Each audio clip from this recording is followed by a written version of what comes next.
तो दोस्तों, कार्तिक मास का व्रत कथा सुनिए। एक दुखियारिन का दुख भरी वियोग सुनिए कि वो क्या कहती है।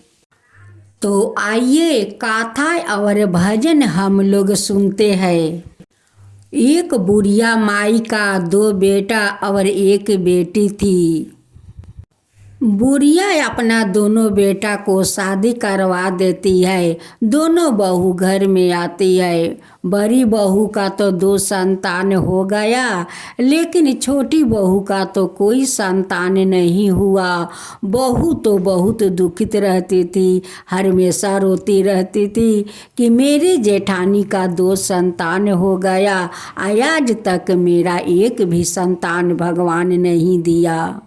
जब छोटी बहू का 3 साल शादी का हो गया तो उनकी सासू कहती है कि क्या रे, अभी तक तो तू संतान नहीं दिया, तू क्या बाझिन रह जाएगी। मेरे घर में पोता पोती नहीं आएगा, तू नहीं देगी। बहू कहती है कि माँ, मैं तो कोई भगवान नहीं हूँ, जब भगवान मुझे देंगे तभी न तो संतान होगा, आपका पोता पोती होगा माँ।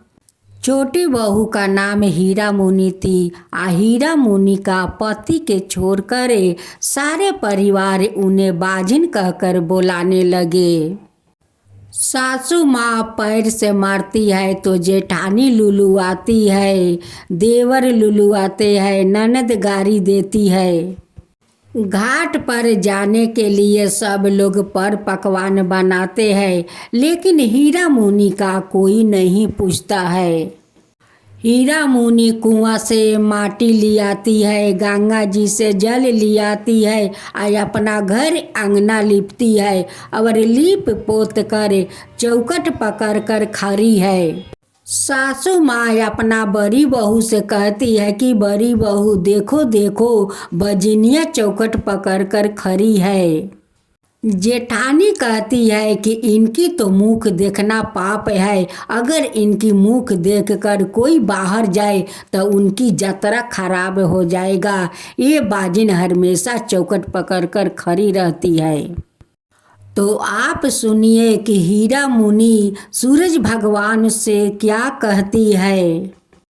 कहवा के पियर हो माटी, कहवा के हो जल, अरे कहवा के पियर हो माटी, कहवा के हो जल, अरे कहवा के हीरा हो मुनि, लिपस देवा के घर, अरे कहवा के हीरा हो मुनि, लिपस देवा के घर, अरे कोई आके पियर हो माटी, गंगा जी के हो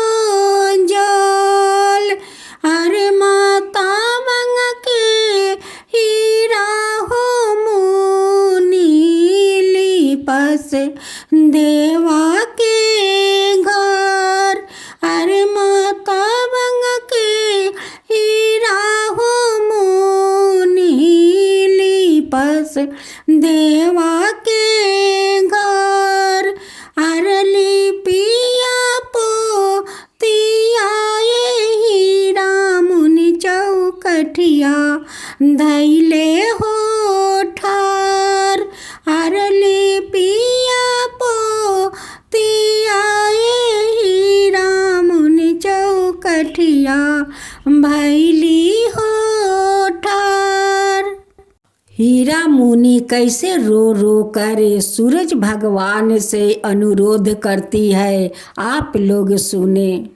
सासू लाती आवस सूरज देव जेठानी धू धू कर, अरे सासू लाती आवस सूरज देव जेठानी धू धू कर। अरे देवर लूलू वावस सूरज देवना नदिया गारी देश। अरे देवर लूलू वावस सूरज देव जे नदिया गारी देश। अरे सासू मोरा मरली सूरज देवन नदिया गारी देश। आप सुने कि सूरज भगवान अपना हीरा मुनि से क्या कहते हैं। चुपा हो को चुपा हो हीरा मुनि नयनवा पोछा हो लोर। अरे चुपा हो का चुपाए हीरा मुनि नयनवा पोछा हो लोर। अरे तोहरा के देबाए हीरा मुनि गाजादर जैसन पूत। अरे तोहरा के देबाए हीरा मुनि गाजादर जैसन पूत। अरे हंसते खेलते हीरा मुनि जइहे छठी हो घाट। अरे आंगूरी पकड़िए हीरा मुनि जइहे छठी हो घाट। अरे सासू तोहर हसियन हीरा मुनि जेठानी मोसुकस। अरे देवर लिहनी कोरवाए हीरा मुनि नदिया करिहन दुलार। अरे देवर लिहे गोदियाए हीरा मुनि नदिया करिहे दुलार।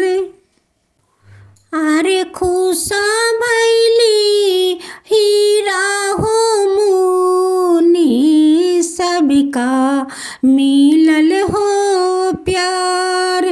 अरे खुशा भैली हीरा हो मुनि सबका मिलल हो प्यार। सासू हमर हंसली सूरज देव जेठानी मोसुकस। देवर लेलन गोदिया सूरज देवना नदिया करस दुलार। सारा खुशी मिलल सूरज देवा हमरो परिवार। सारा खुशियाँ मिलल सूरज देवा हमरो परिवार। जुगे जुगे राखम सूरज देवा हमरो परिवार। सुख शांति देह में सूरज देवा हमरो परिवार। जुगे जुगे राखम सूरज देवा हमरो परिवार।